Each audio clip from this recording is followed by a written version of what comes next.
Bueno, vamos un poco más para arriba. Bueno, hoy arrancamos con la guía 4, que habla sobre derivada covariante y transporte paralelo, en la primera parte. Después hablar también de curvatura y vector de Killing, pero bueno, hoy nos vamos a abocar a derivada covariante y transporte paralelo. Por lo que vi, me parece que lo que le voy a contar al principio es un repaso, medio que se superpone bastante con lo que contó Rafael, pero bueno,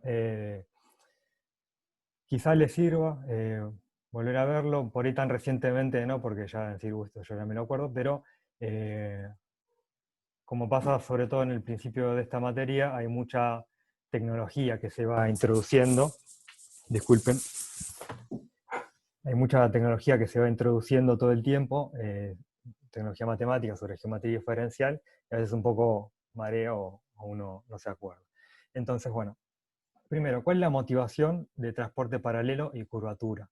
Bueno, en el caso del espacio plano en dos dimensiones.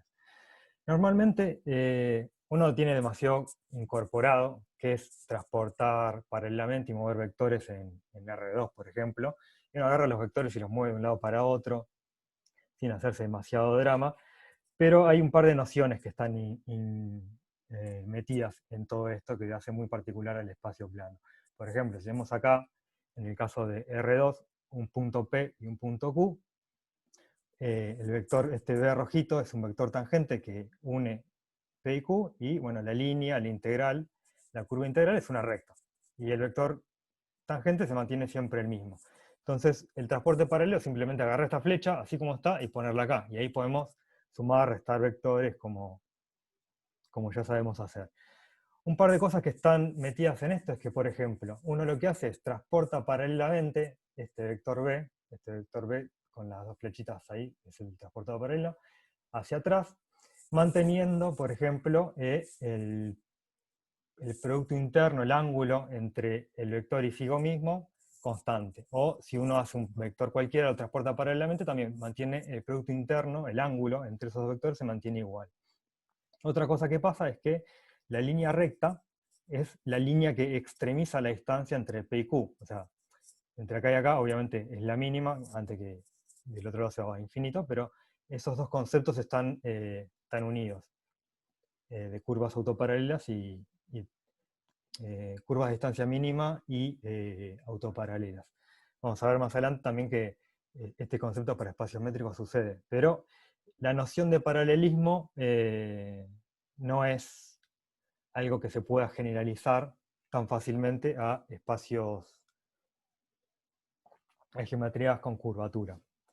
Eh, lo que pasa, por ejemplo, en espacio plano es que si nosotros aportamos paralelamente cualquier vector a lo largo de una curva eh, cerrada, siempre el vector vuelve a sí mismo. Acá quizá no elegí el ejemplo más simpático de ver, por ahí si lo pienso con un cuadrilátero es un poco más fácil, mantengan siempre el producto, el ángulo entre el vector que quieren transportar y el vector tangente igual, y van a ver que siempre se llega al mismo punto. Acá con una curva medio, un circulito es un poco más difícil de ver, pero pasa exactamente lo mismo. Un caso muy obvio en el cual esto no pasa es, por ejemplo, la superficie de la esfera. Supongamos que tenemos acá, ponele que en el polo norte, este vector violeta, que es el que queremos trasladar paralelamente hasta el polo sur. Y lo hacemos por una curva que es esta, que es un meridiano. ¿Okay? Entonces, si mantenemos el producto, el ángulo entre el vector tangente, que sería uno que tiene una rayita así, con color lo había dibujado yo, con color rojo me parece. Este es el vector tangente. Si yo lo transporto paralelamente manteniendo este ángulo constante, este vectorcito va a ir apuntando así y acá termina apuntando como para atrás. ¿Okay?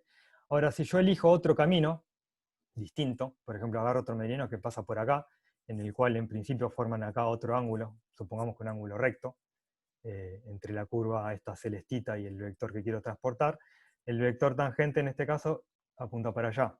Y si yo hago el transporte paralelo, lleva a un vector distinto. Entonces, en general, en geometrías en espacios curvos, la noción de paralelismo no es una noción global. Y bueno, para poder introducir esta noción de transporte paralelo es necesario introducir la derivada covariante y en particular lo que se llama conexión. Que bueno, ya un poco lo vieron con Rafael.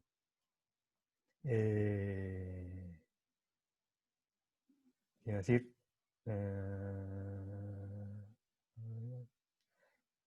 bien.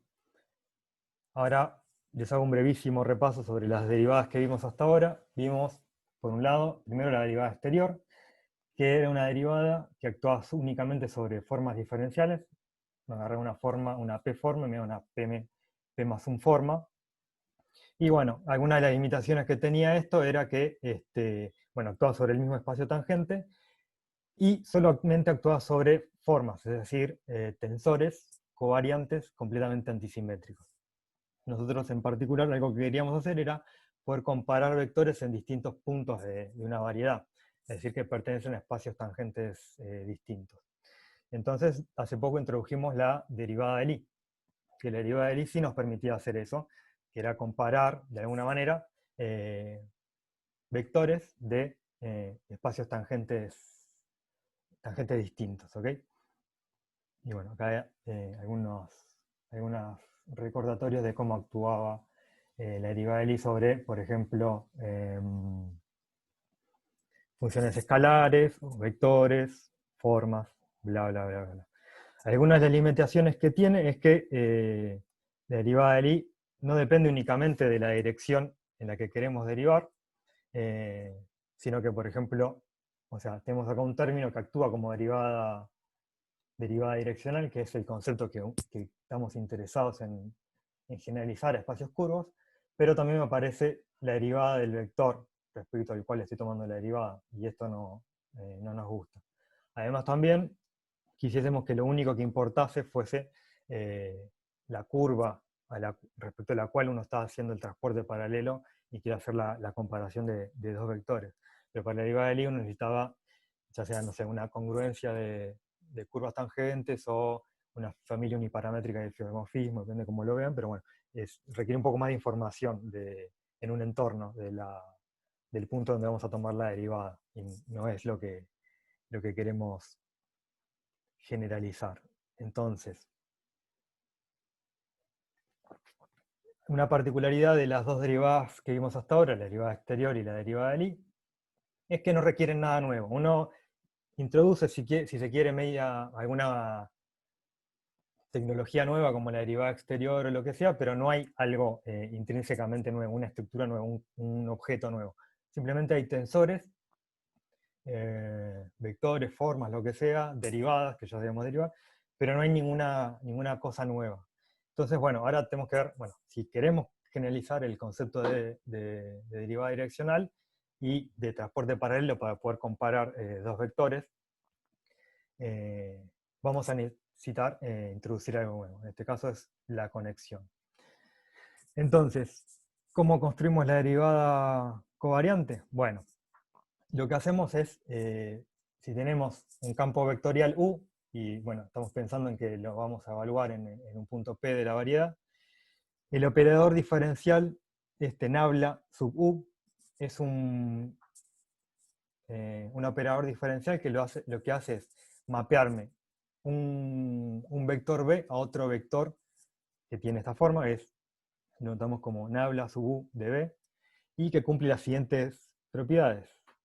Si este B era, bueno, queremos que la derivada covariante de un vector en esta dirección del vector U también sea un vector, ¿no? Que nos dé un vector del mismo rango.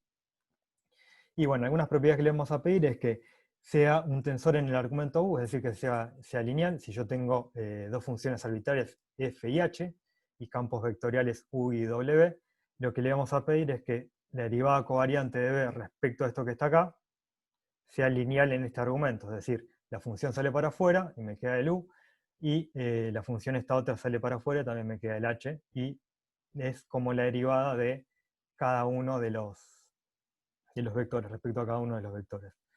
En particular, lo que pasa es que si escribimos este vector U respecto al cual estamos tomando la derivada covariante en una base EA, este U se escribe como una combinación lineal, así que estas son funciones, sale afuera, y esto es como una derivada, es una derivada direccional, directamente la derivada en la dirección u, ¿ok?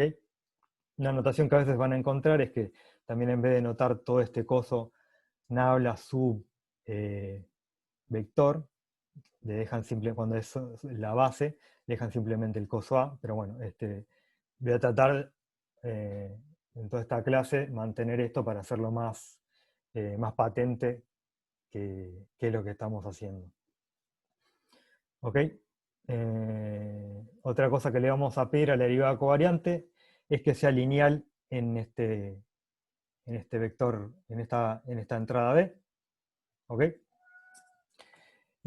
Así que para todo combinación lineal que sean estos A y B serán números reales, lo que va a pasar es que la derivada covariante de esta combinación lineal me saca para afuera las constantes, ¿ok?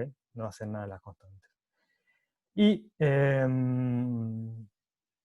si f es una función de la variedad en R, o sea, pertenece a las funciones totalmente diferenciables de la variedad, y bueno, este B es un campo vectorial, entonces la derivada covariante cumple esta ley de Leibniz, o sea, actúa sobre f dejando B como está, y después actúa sobre B dejando f como está.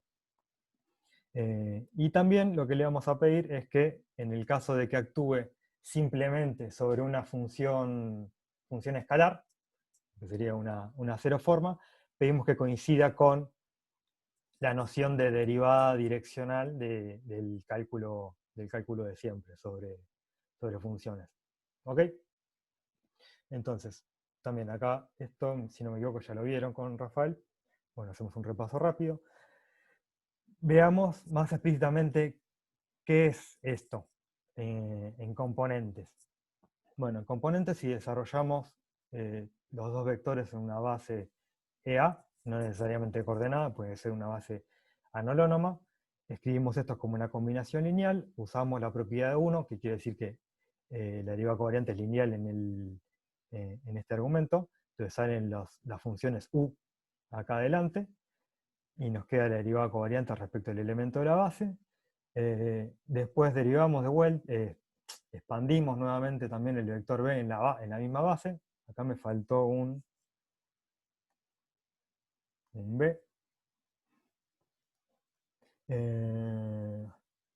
Y bueno, y acá aplicamos la regla de Leibniz para derivar sobre uno y no sobre el otro, y así.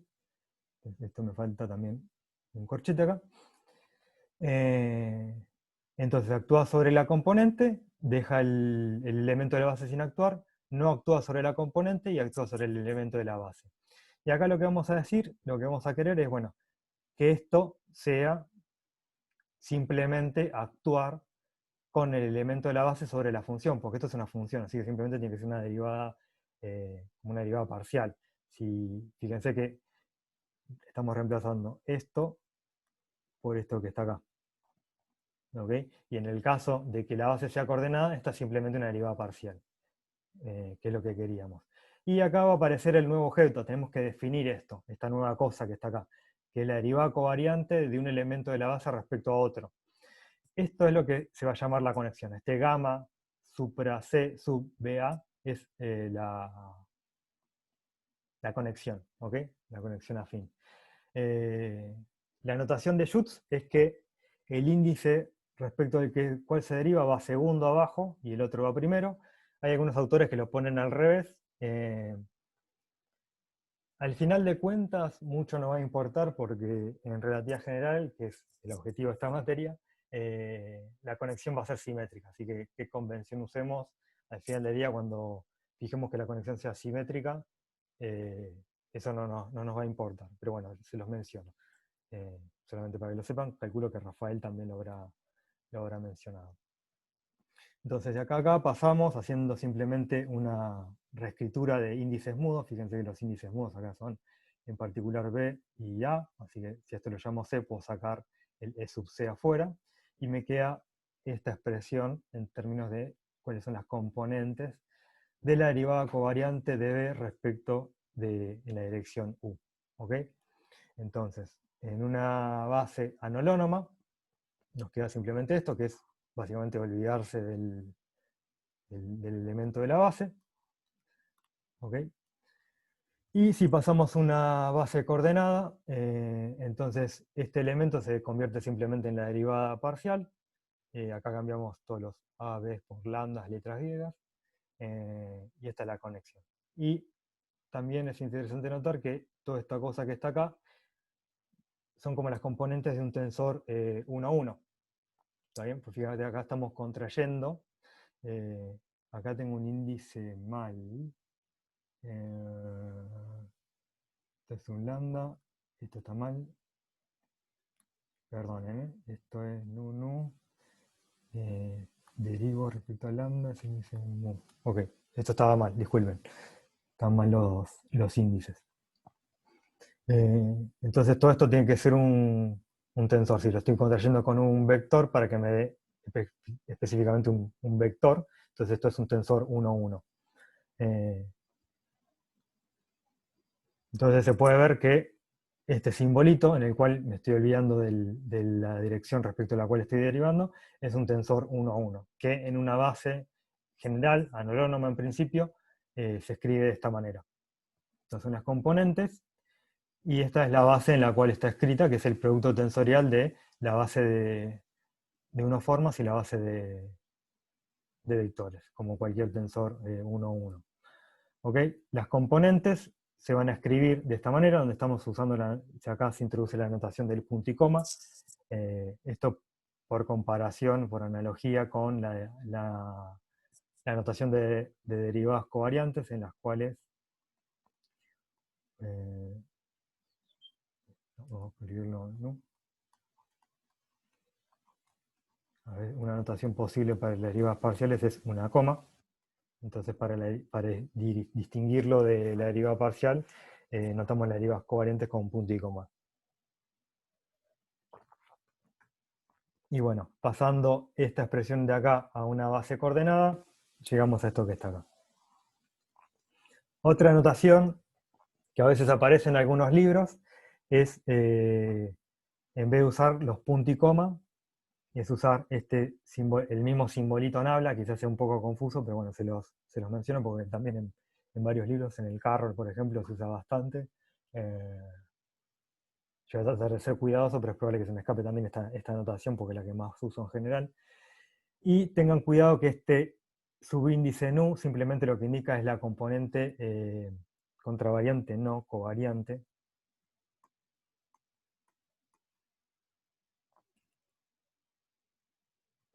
Covariante del tensor este, ¿ok? Del tensor 1, 1, este nu que está acá abajo, ¿ok? No es un vector ni nada, es una componente. ¿Alguna pregunta hasta acá?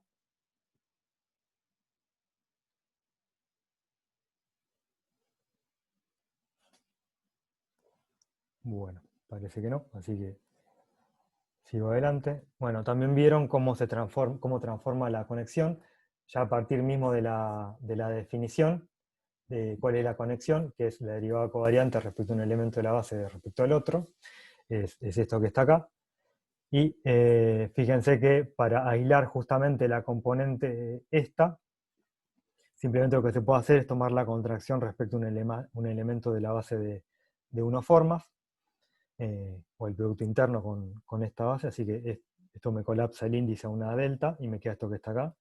Y ahora ya sabemos cómo transforma cada uno de los elementos que aparecen acá. Esto es una unoforma, esto es un vector y esto es un vector. Entonces, usando las reglas de transformación para vectores, para los elementos de la base de vectores y el elemento de la base de unoformas, y sabiendo las reglas, las propiedades que tiene la derivada covariante, lo metemos todo ahí, desarrollamos, bla, bla, bla. Esto lo vieron con Rafael. Igual si tienen alguna duda, lo podemos volver a ver, verlo más explícitamente, pero simplemente es lo que les digo, es reemplazar las transformaciones de cada uno de los objetos que aparecen y luego usar las propiedades de la derivada covariante.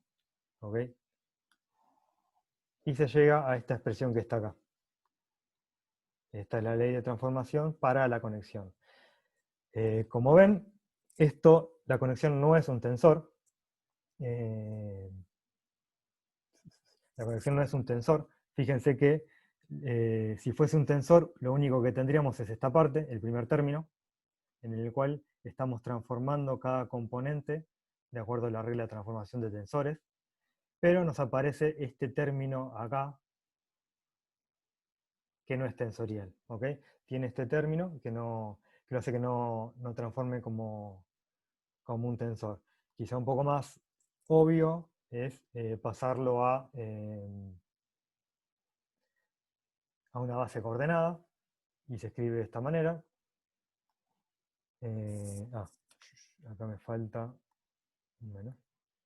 Depende de qué libro vean, van a ver dos expresiones distintas para, para el término inhomogéneo de la transformación, pero bueno, son lo mismo, hay que hacer simplemente partes. Esto no escribía. No, eso. No, perdón, este menos no está. No. Esto es simplemente usar la regla de la cadena para esta expresión que está acá, y este es el término inhomogéneo, que claramente no es algo tensorial. Y si recuerdan, en el problema 1 de la guía 2, les pedían que hallaran cómo era la transformación de la derivada parcial de un vector y ver si eso se correspondía con una divergencia o no, y les aparecía un término que les molestaba muy similar. Así que un poco la conexión lo que viene es a solucionar ese término molesto, para poder hacer que transformar la derivada parcial en una derivada covariante y que eso realmente transforme como un tensor. Otra manera de hallar la ley de transformación para la conexión, que es lo que le piden en el problema 2A, creo, sí, en base coordenada, es saber que, bueno, esta cosa que está acá es un vector, ¿no? La derivada covariante de un dB respecto a U es un vector, así que tiene que transformar como un vector. Esta es la regla de transformación de un vector en una base coordenada, y llegamos a esto que está acá, desarrollando quién es exactamente la componente. Por el otro lado, como esto también es un objeto tensorial, esto se tiene que escribir igual.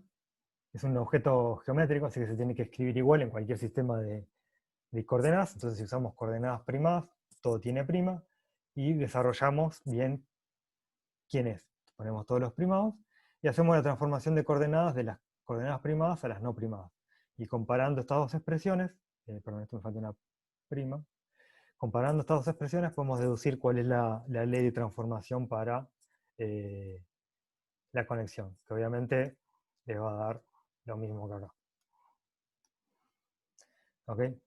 Y bueno, acá sí está lo que yo les decía, que a veces depende de qué libro vean. En el Weinberg aparece de esta manera, y en el Carroll aparece de esta manera que está abajo, pero es lo mismo, simplemente hay que hacer partes inteligentemente y se llega de una expresión a la otra. ¿Ok?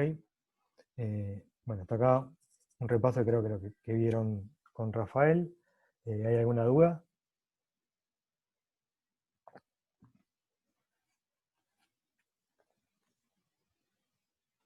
Bueno, sigo para adelante. Esto también se puede extender a tensores arbitrarios.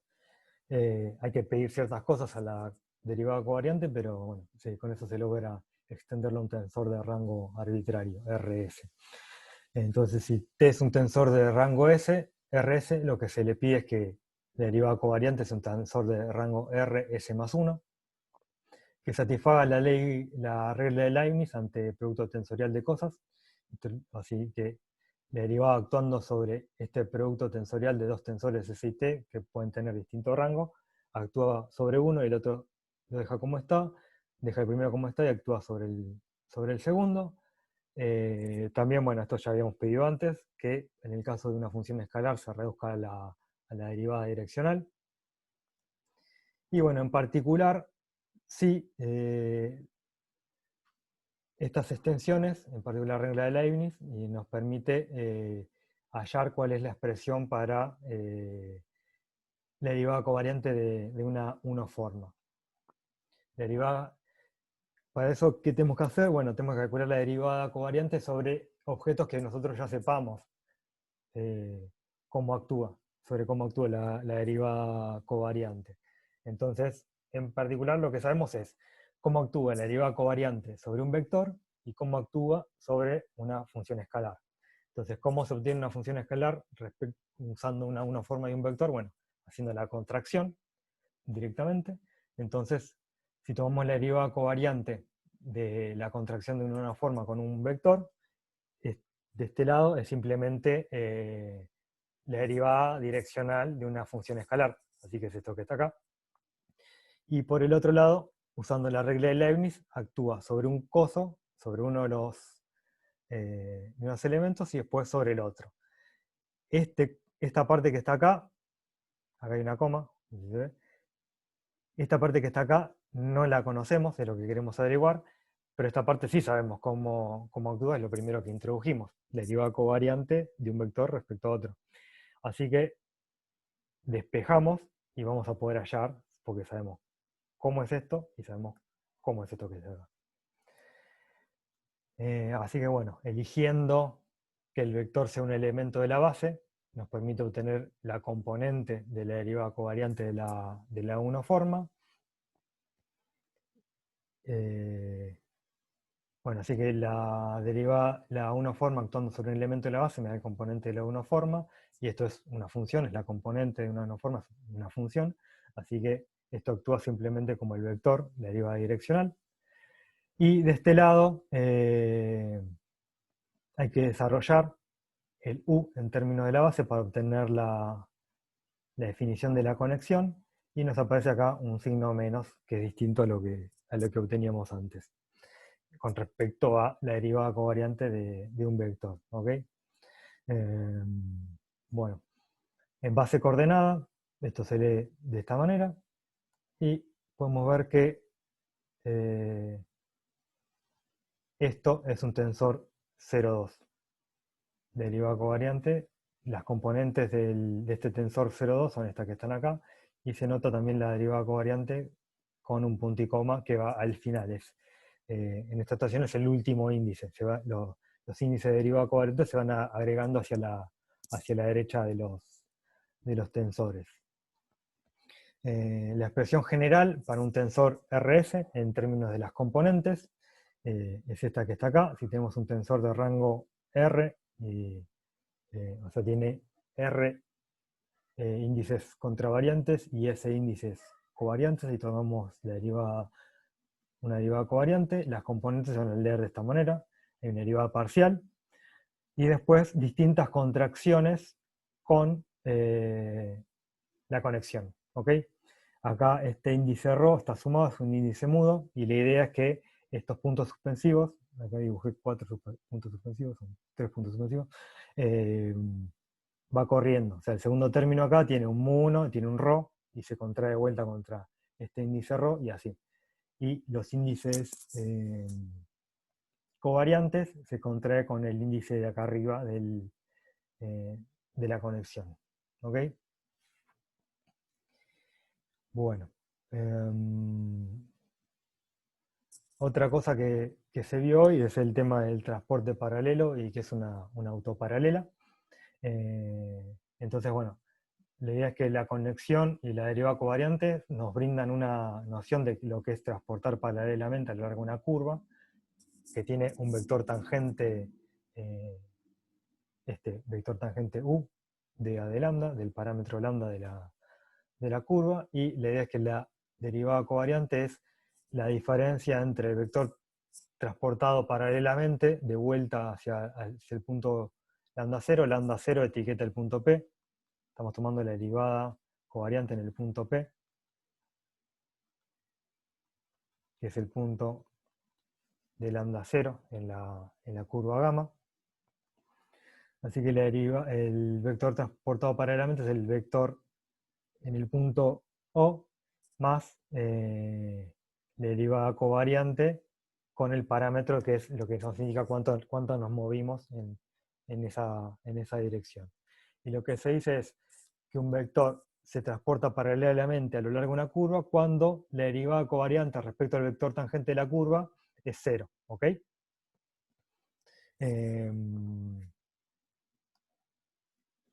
Y una curva autoparalela es aquella en la cual el vector tangente es transportado paralelamente a lo largo de sí misma, de la misma curva. Es decir, la derivada covariante del vector tangente respecto a sí mismo es cero.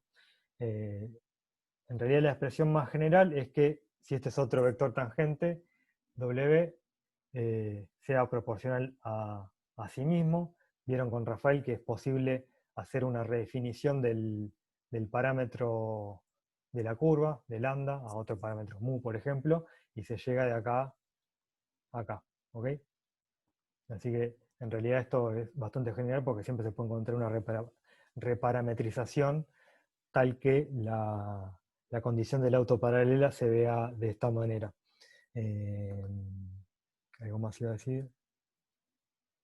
Bueno, y el parámetro que cumple esta ecuación se denomina parámetro fin. El parámetro en el cual podemos escribir las autoparalelas de esta manera es el parámetro fin.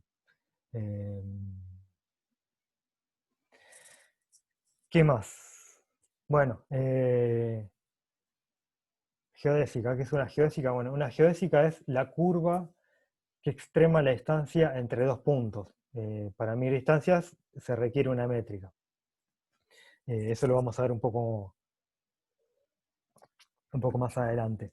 Pero bueno, como les había comentado un poco al principio de la clase, cuando se tiene una variedad con una métrica dada y se pide que la conexión además sea simétrica, se define una única conexión, que bueno, ya la van a ver, se llama conexión de Levi-Civita, y los símbolos, los componentes de la conexión, la expresión de la conexión recibe un nombre particular que es símbolos de Christoffel. Pero bueno, depende de qué libro vayan, a veces esta misma condición es esta condición de la que está acá, de autoparalela, es la que se denomina directamente, es que eso es una geodésica, la curva que cumple eso es una geodésica. A veces en libros como en Wall se dice eso. Pero bueno, ellos van directamente a trabajar con una conexión simétrica en la cual no hay torsión. Bueno, creo que nada más respecto a esto. Bien. Sí, creo que no quería decir nada más de esta introducción. ¿Hay alguna consulta, alguna duda? Bueno, ahora ya voy a entrar a desarrollar un poco los problemas 1 y problemas 2 de la guía. ¿Tiene alguna duda?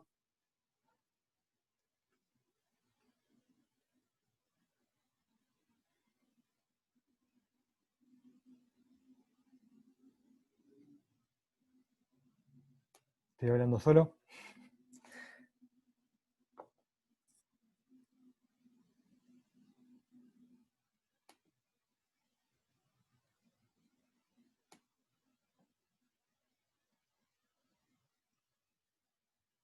Ok, perfecto, bien.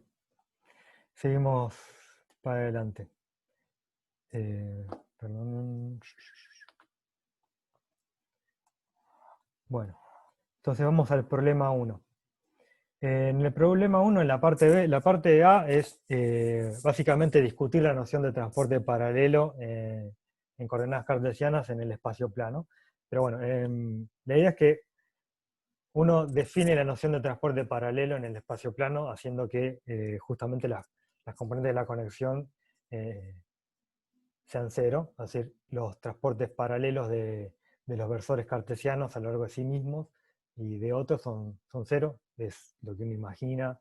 Eso está relacionado con la manera en que uno transporta paralelamente, medio inconscientemente, en coordenadas cartesianas. Uno agarra el vector y simplemente lo traslada de un lado para otro, manteniendo la inclinación intuitiva que uno ve, y suma el resto de vectores en cualquier punto del espacio. Es decir, ese es un poco, ya lo vimos, piénsenlo un poco más si quieren, después lo consultan, pero es eso. Ahora, el chiste es un poco trabajar en la parte B para hacer un poco más de cuentas y ver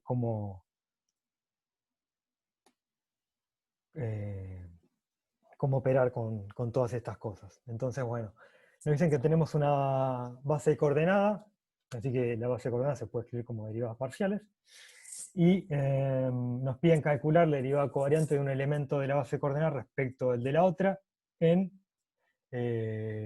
base coordenada polar, y también en una base analónoma ER etita, que esta ya la vimos por todos lados, y son medio nuestro caballito de batalla para empezar a introducir cosas. Eh, Desde el principio siempre estamos haciendo la comparación entre coordenadas cartesianas y coordenadas curvilíneas, pero también en el plano, o coordenadas curvilíneas en la esfera. Bueno, eso ya es una variedad con curvatura, pero bueno, para ver cómo aparecen todas estas nociones nuevas y qué diferencias hay. Bien, entonces, si hacemos un cambio de base para una transformación de coordenadas, las derivadas parciales transforman con esta matriz jacobiana, eh, ya lo vieron un montón de veces, y en el caso de bases anolonomas, la transformación de base no la sabemos, no la podemos obtener de una transformación de coordenadas, pues justamente no hay una transformación de coordenadas que cumpla eso, así que nos tienen que decir cómo transforman los elementos de la base. También podría haber, esto es para una transformación de base entre dos bases analónomas, pero también podría ser una transformación de base de una base coordenada a una base analónoma, que es lo que nos pasa con los vectores, con la base esta ER y etita. ¿Ok? Perdonen, acá esto en algún momento tendré que empezar a unificar notación, pero Rafael usa, y yo usé al principio de la clase, esta notación para elementos de la base de vectores y esta notación para elementos de la base de unoformas. Acá estoy usando esto para la base de vectores, y creo que base de unoformas, no, a Norma no le voy a usar, pero creo que había usado antes un omega. Eso, bueno, va cambiando un poco el libro que consideren, disculpen los cambios de notaciones, pero bueno, sepan que esto es lo mismo que esto y esto es lo mismo que esto. Pasa que, bueno, justo las guías tienen las E minúsculas. Espero que no los maree, creo que más o menos se entiende fácil. Pero bueno, entonces, esto ya lo vimos un montón de veces. Este elemento de la base coordenada polar se escribe en términos de la base cartesiana de esta manera, como coseno de tita derivada parcial respecto de x, seno de tita derivada parcial respecto de y. Y esto lo podemos escribir también en coordenadas cartesianas o coordenadas polares. Depende un poco. En general uno trata de escribir todas las cosas en la misma base para que, el mismo sistema de coordenadas para que sea un poco más limpio. Pero bueno, depende de qué es lo que uno quiere hacer. A veces conviene escribirlo en el otro, según lo que pase. Así que bueno, acá la matriz de transformación de base se obtiene de esta manera a partir del cambio de coordenadas, que ya todos sabemos. Y en el caso del el elemento de la base analónoma, ER etita, que no es una base coordenada, ya sabíamos de las guías anteriores que el elemento E sub R coincide con la derivada parcial respecto a R, pero el elemento tita no, tiene 1 sobre R derivada de tita. ¿Ok? Así que de acá podemos leer cuál es la matriz de transformación de cambio de base. ¿Ok? Acá fui demasiado enfático, porque como todos son R y tita, para no confundir, pero bueno, es el cambio de base entre cómo se escribe la componente R respecto a la componente de la base coordenada. Y bueno, eso. Esto también actúa en las veces de este 1 y este 1 sobre R de componentes de estos vectores en la base coordenada polar. Entonces, para la base coordenada polar, por ejemplo, calculemos la derivada covariante de parcial R respecto a parcial R mismo. Entonces, ¿qué hacemos? Bueno, sabemos, lo que sí sabemos, ya sabíamos de antes, por la noción de los que discutimos al principio de la clase, es que la derivada covariante en las coordenadas cartesianas es 0. Asumamos que estas son las coordenadas cartesianas, ¿no? Así que la derivada covariante de un elemento de la base cartesiana respecto a cualquier otro elemento de la base cartesiana es 0. Eso pasa, y eso hace que la conexión en el espacio plano se anule, ¿ok? En coordenadas cartesianas. Así que queremos un poco llevarlo a eso, que es lo que ya conocemos. ¿Cómo hacemos eso? Bueno, el vector, este elemento de la base de coordenada polar, derivada respecto a R, se escribe como los elementos en la base cartesiana, este elemento en la base de la coordenada X y este elemento en la coordenada Y. ¿Ok? Donde acá, esto entre paréntesis quiere decir componente. ¿Ok? En general, lo que estoy haciendo es escribir esto de esta manera. Y derivada Y. ¿Ok? Bien. Y estos elementos ya los sabíamos, los conocíamos de la transformación de coordenadas. Así que sabemos que esto, actuando, bueno, de acá a acá, perdón, me salté un paso. De acá a acá, paso usando la regla de Leibniz. ¿Ok? Es decir, la derivada covariante actúa sobre la componente, que es una función, y después sobre el vector. Actúa sobre la componente, no, acá, de acá a acá pasé con Leibniz.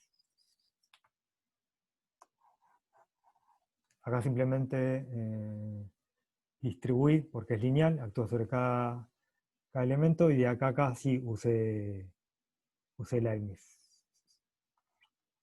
Acá es Leibniz. ¿Okay? Y me voy a concentrar simplemente en esta componente, en la parte X, porque la otra es completamente análoga, es en Y, así que las cuentas son iguales, cambiando lo que tiene que cambiar, mutatis mutandis.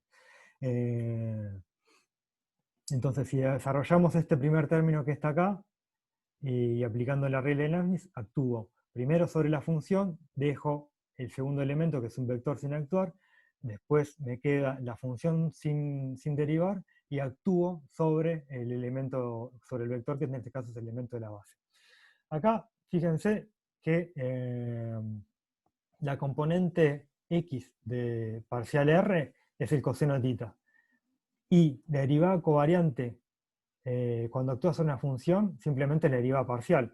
En este caso, cuando es una base coordenada, directamente la derivada parcial. Si es una base no coordenada, es como actúa ese elemento como vector, como operador diferencial sobre una función, que es básicamente derivar.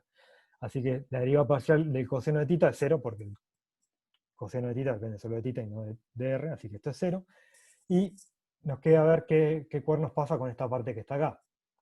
Acá podemos recordar que el vector parcial R, cómo se escribe en la base cartesiana, y recordar la propiedad, que ahora no me acuerdo qué número le puse, en la cual estos coeficientes salen para afuera, sin derivar. ¿Ok? Entonces, si hacemos eso, esta derivada se reduce a derivadas covariantes de los elementos de la base cartesiana respecto a algún otro elemento, y esos son 0. Así que la derivada covariante de el elemento parcial R respecto de sí mismo es 0. Esto lo que quiere decir es que dr se transporta paralelamente a lo largo de sí mismo. Define una curva autoparalela, la curva que apunta en dirección parcial R y que transporta R a lo largo de sí mismo. Entonces, si tenemos un vector, en el punto P tenemos el vector parcial R, un vector que coincida con parcial R, si yo lo transporto paralelamente a lo largo de esa curva no va a cambiar, va a ser igual. ¿Está bien? Ya que la derivada covariante se anula, así que recordemos cómo era el transporte paralelo, era el vector como estaba en el punto original, y lo traslado un cachito, un delta lambda, a lo largo de la curva integral esta, por el vector tangente parcial R, por la derivada covariante, evaluada en el punto P, en el punto original. Pero como es 0, el vector se mantiene igual. ¿Ok?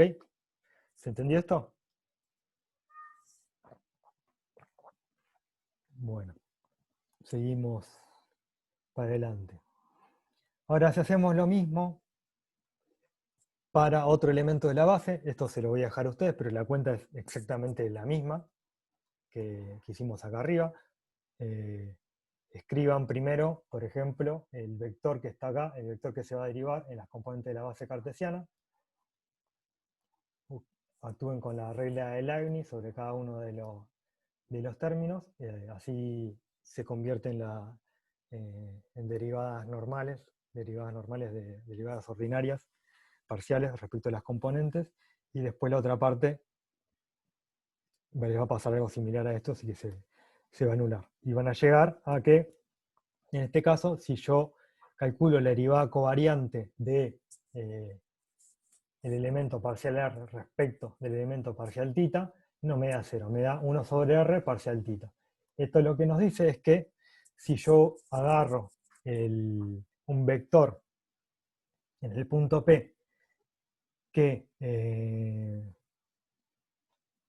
coincide con parcial R y lo transporto paralelamente a lo largo de la curva que tiene vector tangente parcial θ, no va a coincidir con el parcial R en este otro punto, sino que voy a ir agarrando una componente en la dirección θ, va a cambiar, no va a ser igual. ¿Ok? Esto, piénselo un poco, pero bueno, viene de la noción esta de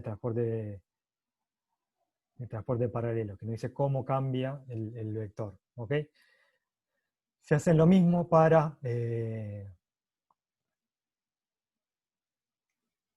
transporte paralelo de el vector parcial θ a lo largo de la curva con vector tangente parcial R, van a obtener lo mismo, la misma expresión, 1 sobre R parcial θ. Esto lo que nos dice en particular es que, recuerden que las componentes de la conexión, esto era nu, mu, lambda, lambda. Fíjense que la igualdad entre estas dos cosas nos está diciendo que las componentes de la conexión en este caso son simétricas en estos índices. ¿Ok? Y bueno, les dejo para que hagan ustedes y vean cuál es este dibujito del transporte paralelo en el caso de parcial θ. ¿Ok?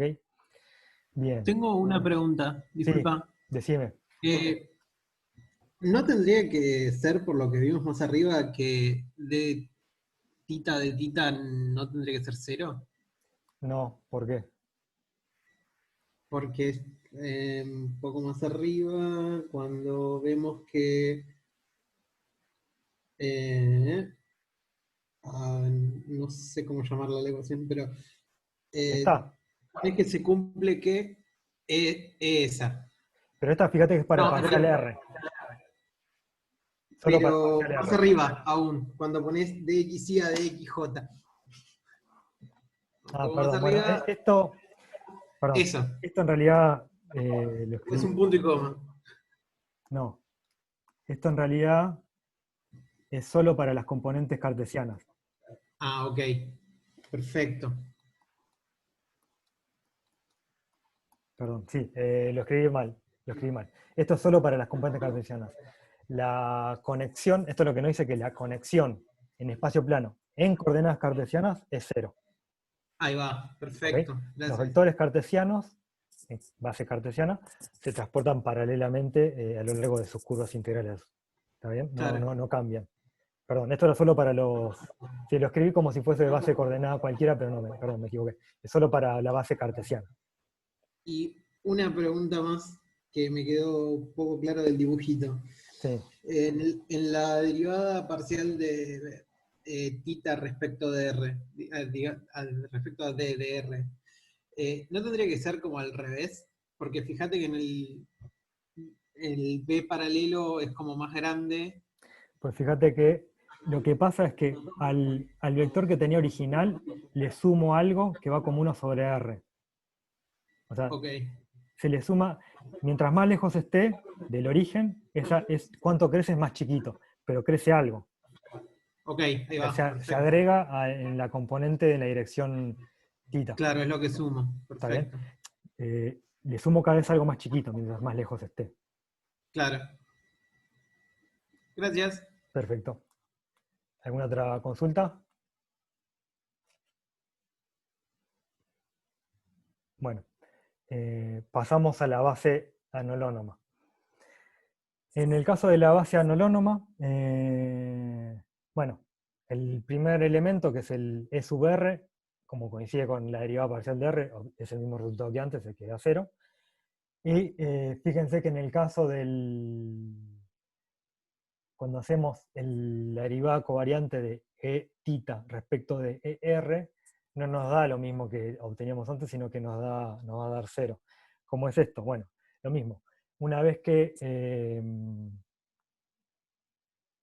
acá lo que nos conviene, en vez de ir de vuelta todo el camino hacia la base cartesiana, nosotros en realidad, a partir de saber cómo son las derivadas covariantes de los elementos de la base cartesiana, sacamos cómo son las derivadas covariantes de los elementos de la base coordenada polar. Así que eso ya es un dato que podemos usar. Entonces la manera más económica de hacerlo es pasar esto a la base coordenada polar, que ahí ya conocemos todas estas porquerías, les escribí ahí arriba. Entonces, desarrollamos simplemente etita en la base coordenada polar, y eso es 1 sobre r de tita. Y acá usamos la regla de Leibniz. Actuamos sobre la componente, no derivamos el elemento de la base, que es un vector, y después sí derivamos el elemento de la base. Así que esto, actuando sobre la componente, es una función, así que se transforma en una derivada parcial, ordinaria, y este ya lo sabíamos de antes, era 1 sobre r de tita. Así que fíjense que en este caso da 0. ¿Ok? Después háganlo con cuidado, esto requiere volver a hacerlo un poco a conciencia para acostumbrarse. Y noten que en este caso, en la base anolonoma, la conexión en esa base anolonoma no va a ser simétrica, porque si hacen esta misma cuenta, pero invirtiendo los roles de tita y r, no les da 0. ¿Ok? Acá les paso los resultados, pero bueno, háganlo ustedes. ¿Ok? Y por último,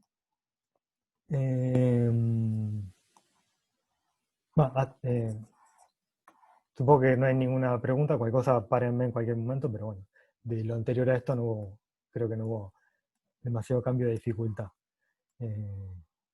Así que bueno, vamos directamente al problema 2. En el problema 2, bueno, en la parte A les pide que hallen cómo transforma la conexión en una base coordenada, pero bueno, eso ya lo vimos antes, lo vimos en la parte de la introducción del repaso. Eso lo vieron con Rafael, haciéndolo en una base anónima cualquiera, usando tecnología de geometría diferencial, de derivadas de formas diferenciales, qué sé yo. También se puede ver eso pasándolo directamente a base coordenada. Pero bueno, hay varias maneras, pero bueno, esto ya lo vimos y ya saben el resultado, así que repítanlo y corrobórenlo. Y en la parte B les pide que corroboren que las componentes de esto, donde ves un vector, es un tensor 1, 1. Y escribiéndolo directamente en componentes en la base coordenada, una base coordenada de derivas parciales. ¿Ok? Entonces, bueno, nada, esto es simplemente hacer la cuenta explícita.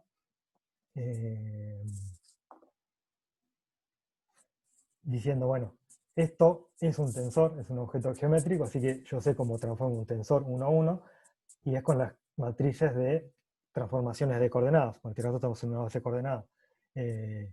Y bueno, es la misma historia de siempre.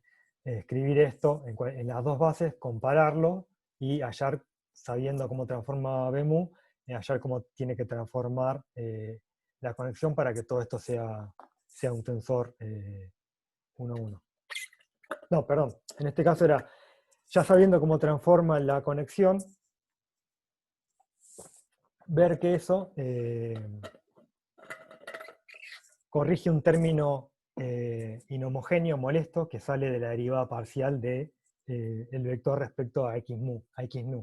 ¿Okay? Si hacen esto así como está y lo intentan, usan las coordenadas, las reglas de transformación, eso lo vimos en el problema 1 de la guía 2, esto lo mostró también Fede, cuando contó ese problema, que si uno agarra esto y le aplica las reglas de transformación de tensores que uno sabe, esto no transforma como un tensor. Hay un término que molesta, y bueno, la derivada, el término de la conexión, la derivada covariante, viene a corregir eso. El hecho es que, si bien B mu es un vector, es un tensor 1, 0, y por otro lado, completamente separado, derivada parcial de X mu también transforma como un vector, porque son transforma como un tensor, la combinación está no. Entonces hay que hacer una corrección. Entonces, en general, la moraleja de todo esto es, si uno tiene expresiones diferenciales, y quiere transformarlas en cosas tensoriales, lo que tiene que hacer simplemente es cambiar todas las derivadas parciales por derivadas covariantes. Eh, Esto se parece también bastante. Si alguien hizo estructura 4, por ahí este comentario le sirve; si no hizo estructura 4, olvídense, no importa. Pero bueno, es parecido a lo que uno quiere hacer con las derivadas también, que se llaman covariantes. Por ejemplo, cuando uno quiere que, que un escalar transforme correctamente frente a transformaciones de U1, tiene que corregir la derivada parcial por una derivada covariante que introduzca el, el campo vectorial, que eso es lo que actúa como conexión en ese caso. Si no hicieron estructura 4, olvídense del comentario que les hice, pero bueno, simplemente es eso, es cómo corregir derivadas para que las cosas que uno deriva transformen como tensores. Uno quiere trabajar con tensores, con objetos geométricos. Y por último, en la parte C,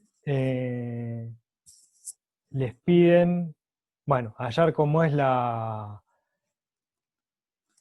expresión en componentes de la derivada covariante de una forma, de un covector. Bueno, eso también ya lo vimos en la, en la introducción. Simplemente es usando la derivada de Leibniz, la regla de Leibniz, en la contracción de una forma con un vector, y ya sabiendo cómo transforman esas cosas, podemos hallar cuál es la expresión y después lo pasamos a coordenadas. Bien, creo que nada más. Y de ahí, bueno, les piden obtener cómo es la derivada covariante de un elemento de la base dual respecto al elemento de la base de vectores. Y bueno, eso se puede obtener de esto que está acá, o bueno, actuando sabiendo cómo son los elementos de la base dual y la base de vectores. Así que bueno, creo que nada, no tengo nada más que decirles. ¿Alguna duda o consulta?